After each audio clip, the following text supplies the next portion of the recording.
What's going on, everybody? All right, so for those of you who don't know me, my name is Billy Hanson. I'm the author of Spider Season, which, as I said, is a collection of 10 short horror stories. There are 7 short stories and 3 short screenplays, so it's kind of a mixed bag of stuff. So I want to say a couple quick thank yous before really getting started. I want to thank the Last Bookstore, first of all, for being the Last Bookstore. This place is awesome. And if you've never been here, that's amazing. We were looking for a place to do this and having trouble finding a spot. And, it was suggested the Last Bookstore. I was like, nah, we're not going to get in there. That place is a little too awesome for me. But I'm so happy to be here. I also want to thank my mom for flying out here and making spider cookies for me. So make sure you get some spider cookies before you leave.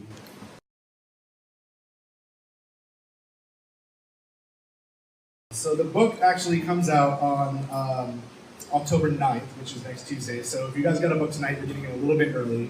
So feel free to go and spoil it online for everyone else. This is a little overwhelming. When we did the book and I announced that I had written a book, I thought everyone was going to say, oh, cool, all right, great, and here's what I need from you now, and let's go do this other thing. But the support that I got just immediately was overwhelming and humbling, and I'm sort of shocked. So thank you all for coming tonight. I know it's not easy to get downtown LA on a Friday night, but I really appreciate it.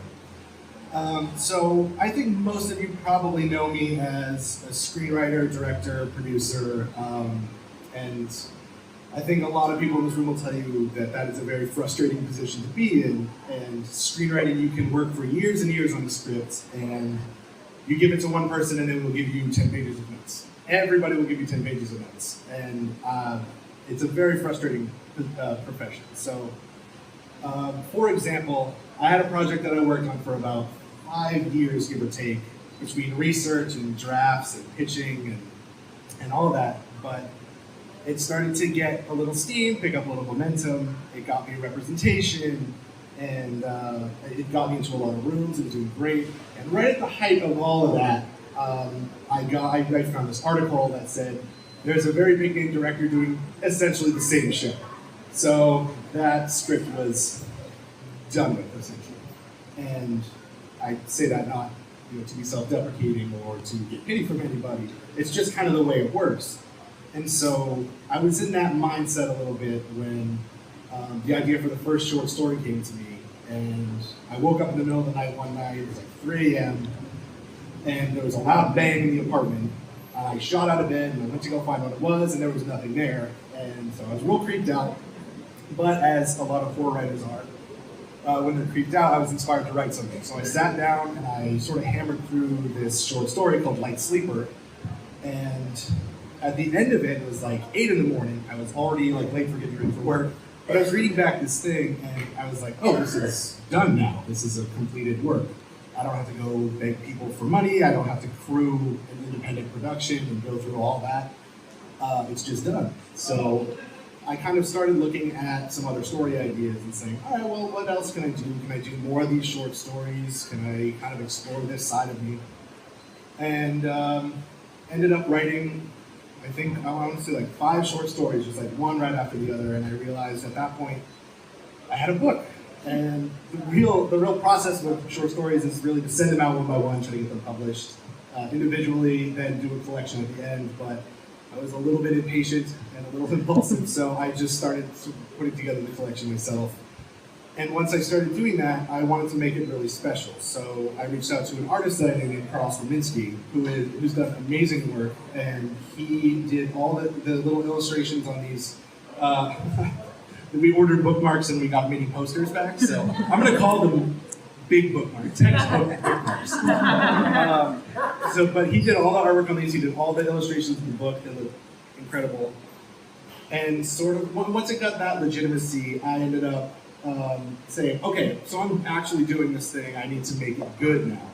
So I reached out to an editor, and thank God I did, because I read the stories back after the editor's notes, and I went, oh yeah, no, I can't say I couldn't have said that at all.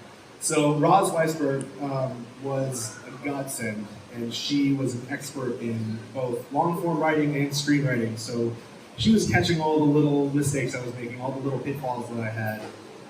And after I had gone through and rewritten everything, I felt so much better about the book. I was actually excited for people to read it. And I ended up with Spider Season as it is now, and I'm very excited for you all to read it. So let's see, what did I miss here? I wrote all these notes, and then I did not look at the notes every single time. But no, I'm really excited about it. It comes out on the 9th. It'll be hard copies. It'll be ebooks. The audiobook is being finished now, so that'll be done shortly.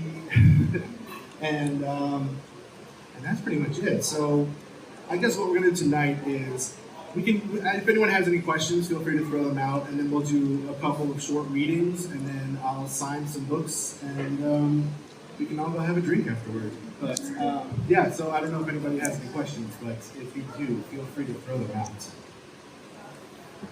Yes?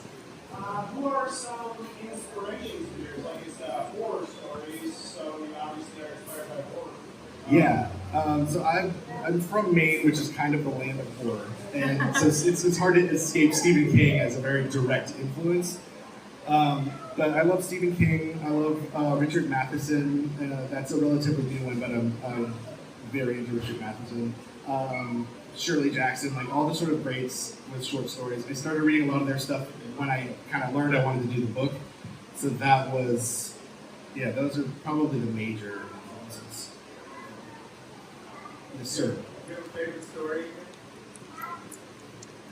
I don't know. I genuinely like them all for different reasons. I think maybe the one that was the most fun to write was maybe The End of Edgar Wren, because that one is more, it's a very internal, like spiraling out of control. So that one was just kind of like wind up and go. And then I think there's a lot of fun stuff that happens in that story. So I guess that would be my best answer, but I do like them all. Yes. How'd you get the title? How did I get the title? Okay, so my wife Erin and I have realized that in our old apartment, there's just that season where there are just spiders in your house at all times. Like every day you'll find one in a weird place. And when I was putting all the stories together, I sort of noticed that they're all about a fear that exists at all times, but you may not realize it until it's right in front of you. And when it's right in front of you, it's probably too late. So that's kind of the general theme in all the stories. So in the first story, in Light Sleeper, there's a line about spider season and how they should be on their toes at all times. So that seemed like a pretty fitting time for the book.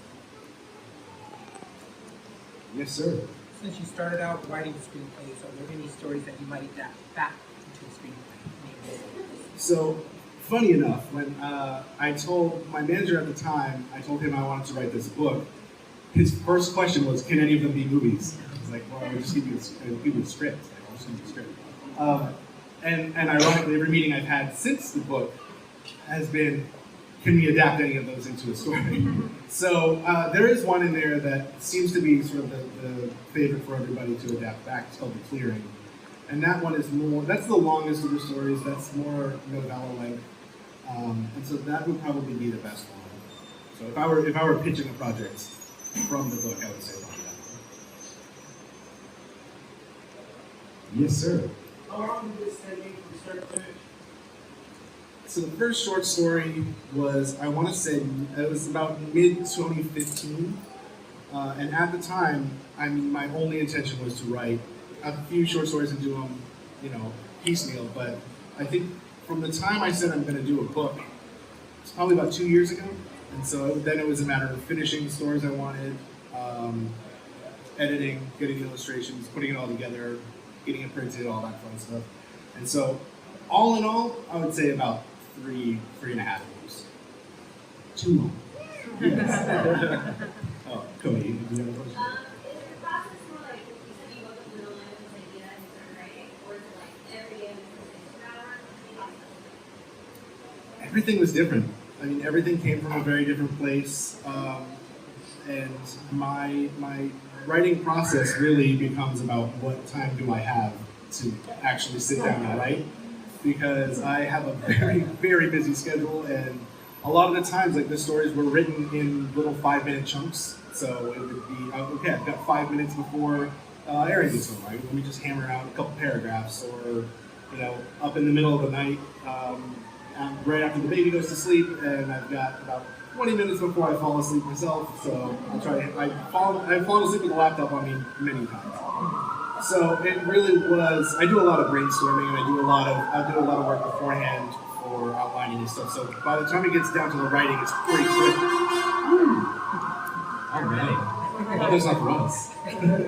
But yeah, so it's sort of writing whenever I can. Yes, sir. Hold on, Erica, you go first. I was curious if you're considering following us or usually I really enjoyed the short stories. They sort of poured out of me as soon as I started, and so I think I've got at least a few more of those in me before I tackle the novel. But that being said, I've kind of been looking now at what to do next, and there are a few novel ideas in there. So I got to see what the next best step is. But I do want to do both. I want to do everything really. But cool. I think. Okay. Did you have a question too? Perfect. Did you guys team up? Oh, yes. Can you tell the audience about when you were younger, because I know this, as his mom, Billy's always wanted to be a writer. And can you tell him a little bit about the teacher that maybe helped inspire that when you were 6 years old? So when I was about 6 or 7, like first grade, I think, there was a teacher who had, I don't even know what we call it, but she had an activity for us where we would write a story and in like book format, and she would edit it, she would correct our mistakes, and then we'd have to do like a final version, and then she would laminate it and make it look all cool. And so that I actually think was a really big inspiration for me, and I mean I still want to do that. It's a little more complicated now, but I mean those are essentially the same steps I took for this. So I think that was a big influence on me. Yeah.